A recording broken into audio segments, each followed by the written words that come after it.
As you think about reinventing yourself, I was also thinking about this idea of it needing to happen on a couple of different levels.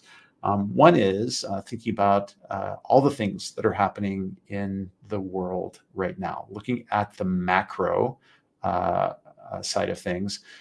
How are things like politics and upcoming political elections going to affect your way that you interact with the world? How are the technological developments that are overwhelming us going to have a big effect?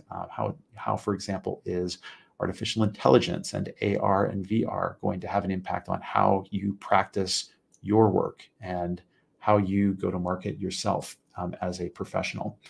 And then how do you yourself plan to approach the world emotionally, psychologically? From my part, kind of looking at that piece first, it's always been about having a bit of a stoic mindset, trying to remind myself of the things that I can actively affect, which are my own emotions, my own reactions to things that are going on in the world, as opposed to things that I have no real control over.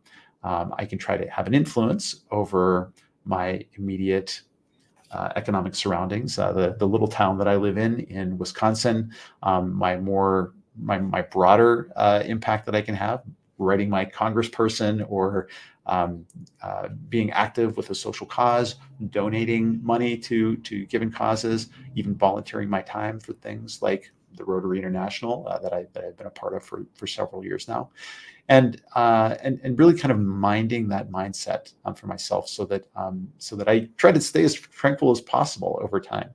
These things are, I think, really important for us to get straight first, and then thinking about how we bring ourselves to our work as professionals, as builders of community. I don't think we can do any good for others until we've got that personal viewpoint ready to go, and then taking ourselves out to the broader world in ways that we can control that.